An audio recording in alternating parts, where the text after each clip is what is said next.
What's up, sport fans? Welcome back to SJ's Corner, your destination for football breakdown, whether it's in the NFL, CFL, college football, or youth sports. Today, we're going to be focusing on none other but the talk of the continent in the Colorado Buffaloes and Deion Sanders. They went into Fort Worth, Texas, and they upset the number 17 ranked team in the nation in TCU. Not a lot of people expected this. They were 20.5 points underdogs going into this game. A lot of people were left shocked, perplexed, looking for answers. How did they do it? We've never seen nothing like this before. How can he go in with a whole overhaul of the roster, bringing back maybe like 20% of the team that was back there last year, and they were able to go do this? Do you get what I'm saying? With a quarterback that was played in the HBCU, have not played Power 5 competition before, Travis Hunter being able to play cornerback and wide receiver. We've never seen nobody done stuff like that before. He can't possibly do it in this, level, in this level of play, this level of competition.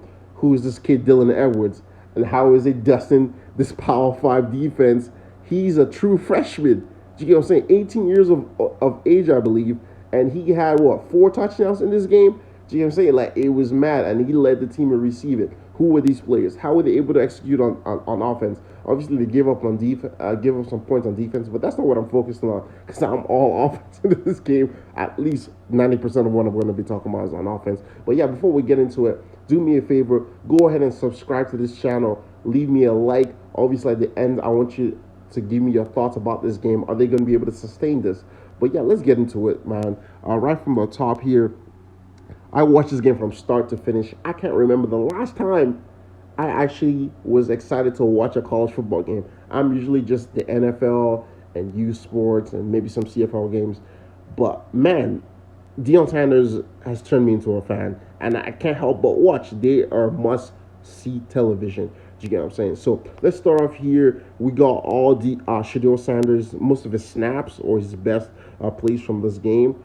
And I just remember this first drive. They were going really high tempo. They're trying to protect that offensive line. They were getting the ball out of Shador's hands quick. And I'm not just saying they're trying to get his ball out of his hands quick. Shador was also on point with his throws. It looked like the TCU defense were playing this soft coverage, and all they were just doing is killing them with these option routes where the receiver saw the open space and would just sit in the hole. Travis Hunter, I forgot the name of the other receiver, number 5, and Dylan Edwards, number 3, most especially. And a lot of people are going to be so focused on Shador Sanders and Travis Hunter, and rightfully so. But Dylan Edwards, my goodness, was the game breaker in this game. And I would just be I feel like it would just be a disservice to him for me not to mention him in this video. Do you get what I'm saying?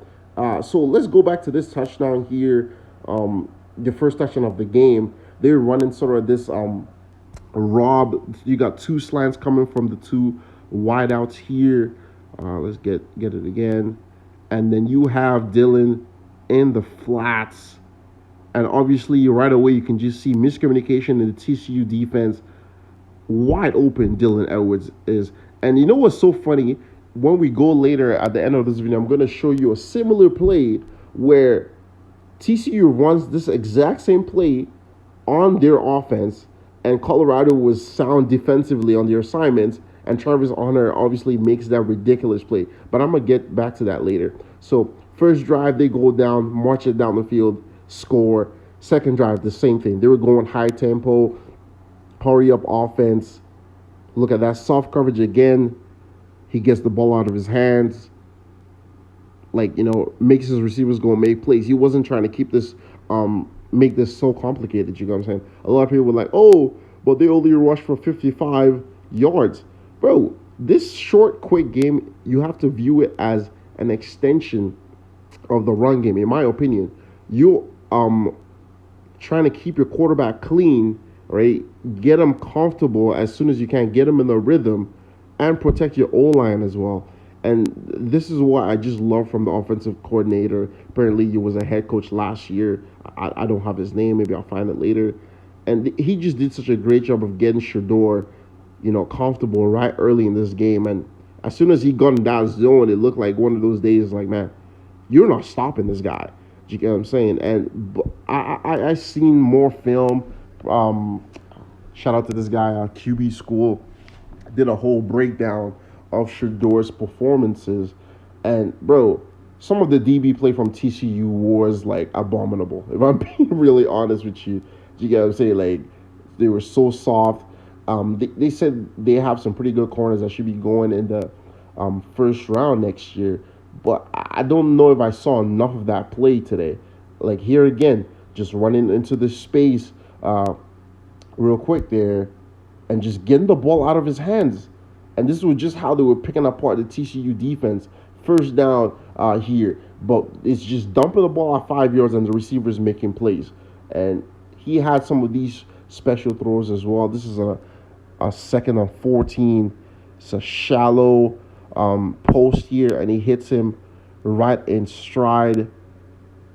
But yeah, man, you can just see, look at the cushion those DBs are playing with. They are just so scared of the athletes on Colorado with Travis Hunter and this kid number 4 right now. I say Jimmy Horn Jr. There you go. I keep forgetting his name, but man, this is one of their best players and playmakers on offense as well. Man, he was just dicing up this game. You get what I'm saying? And here comes that screenplay. Offensive line gets ahead of him, but he cuts back, and oh my God, this guy is fast.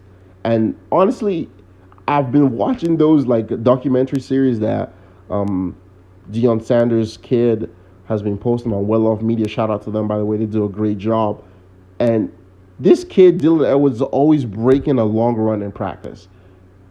But it's always like in the back of my head, is this practice? Like, is he really that fast? Like, how fast is this kid? And you got to see it on full display yesterday. There was no doubt that this kid's at least a 4.3. And he's a true freshman, apparently. So 18 years of age, coming into his first college football game and doing this. A lot of people are mentioning Travis Hunter, mentioning Deion Sanders. But, bro, I need to know the yak that this kid has, because everything was short and I'm taking it house. That's mostly what Shador was getting most of his yards from. Do you get what I'm saying? And he played a great game. But Dylan Edwards, my goodness.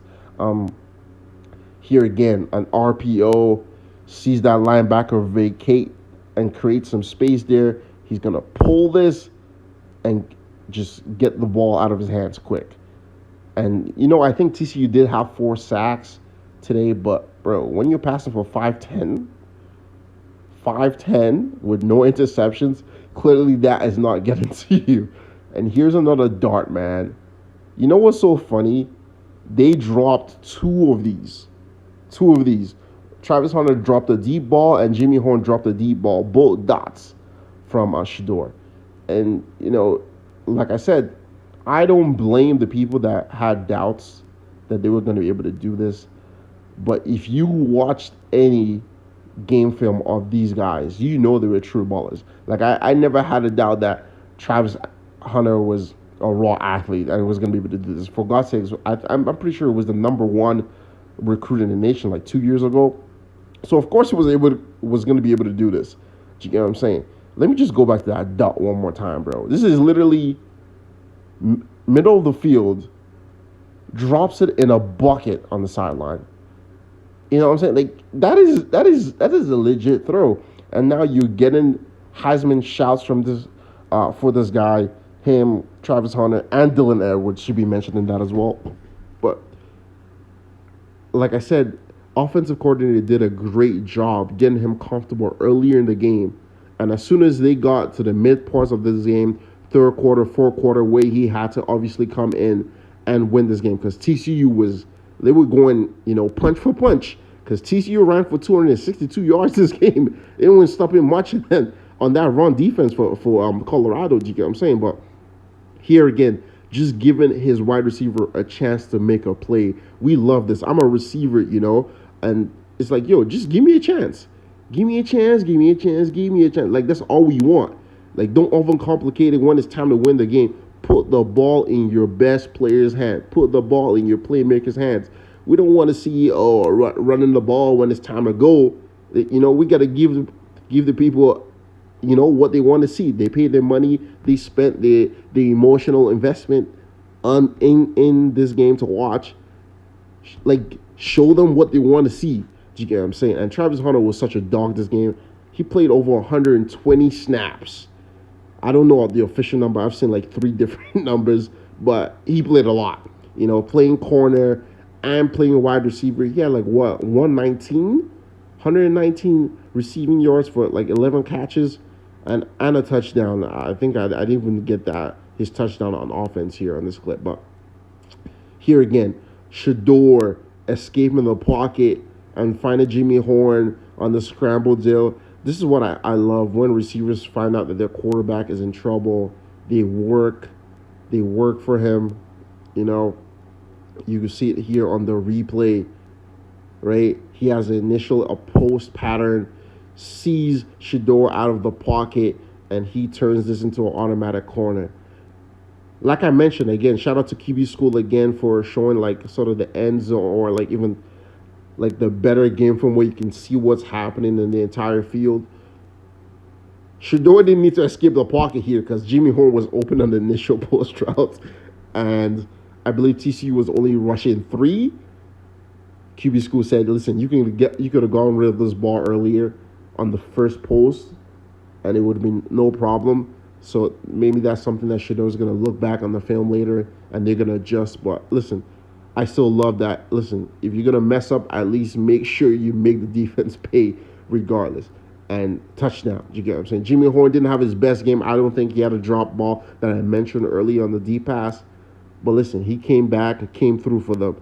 And I was worried. Like I said, I was watching this game live, and Colorado huff and puff, and they get the lead and be leading the entire game. And just for TCU to come back and snatch the lead, as you can see here, 42-38, they're down here. They had to go for this on the 4th and 2. I love the call here by Deion Sanders.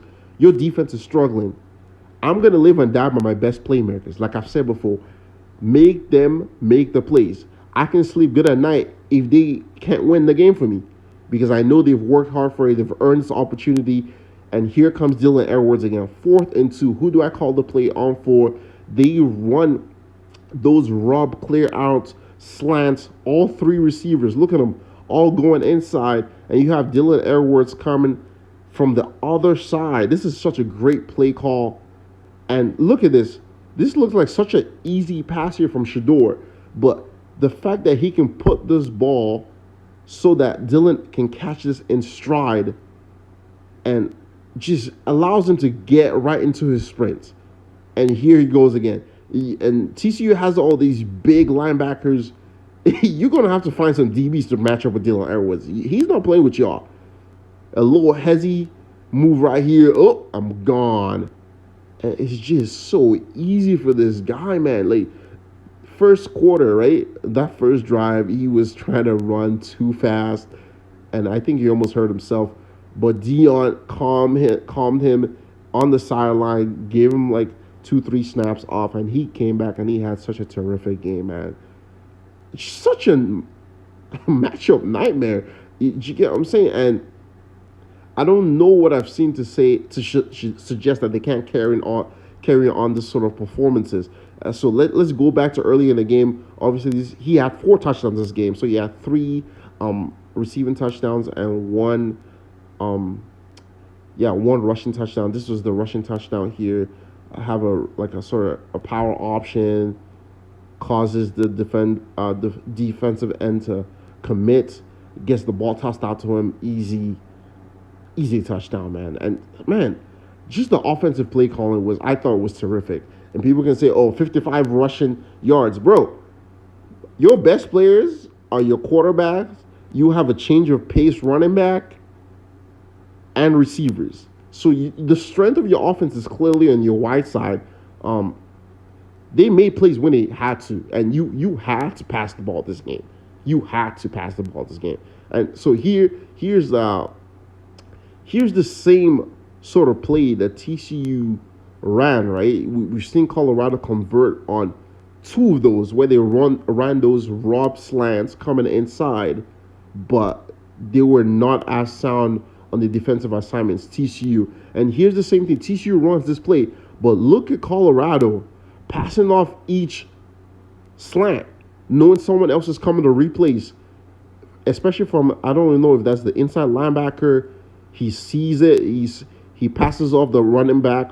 Okay, the next person. So basically, you call this like match coverage on defense here. You take the next person that's coming. They pass him off, and here comes Travis Hunter. He trusts his teammates. They got the next person that's going inside. He's got to cover the running back. Normally, this is open, right? Colorado converted on this, but nope. This is not going to get caught on Travis Hunter. He dives. He makes an interception. I swear, when this happens, Gus Johnson was on the play call. He paused for like a slight second. He didn't know what the hell was going on. I think everyone was in shock as, did he just pick that play off? And man, I was just so hyped when this happens. He runs over. He gets in Deion Sanders' face. They're chatting, talking about what. I seen this on Well Off Media. I feel like I'll go clip that and put that in here just so you guys can hear.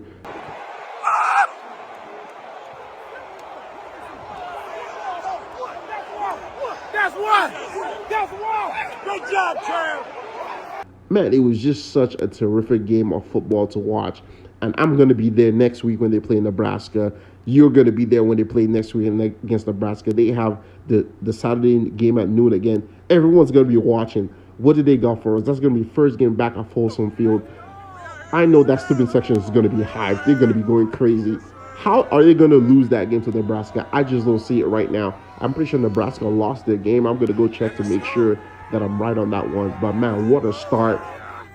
Great momentum that they can get built from this game. They can still get so much better on defense, especially. Deion Sanders will admit that himself. But man, given how well they played on offense, they can still get better as a team. And that's what I'm excited to watch, man. Such a great thing that's going on at Colorado right now. And how can you not help but cheer for this team right now? It is such great to watch.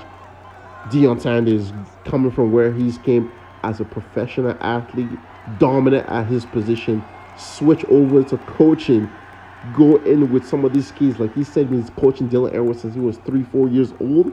How long has Deion been coaching for, man? Holy. All the way from youth, goes to high school, goes to Jackson State, goes to Colorado University, and he's doing what he's doing right now. You can't help but be a fan of this. I'm a fan. Are you a fan? I believe. Do you believe? Nebraska, they're coming. Folsom Field next week, Saturday at noon. And yeah, man, it's going to be something to watch. But yeah, without further ado, let me know what you think about this game. Do you think they're going to be able to maintain this? Do you think they have a chance to make a bowl game? What are your predictions for their wins this season? You know what I'm saying? But yeah, like, subscribe. Let me know what you think. And I'll see you guys on the next one. Appreciate you. We're bringing our luggage. It's Louis. It's Louis.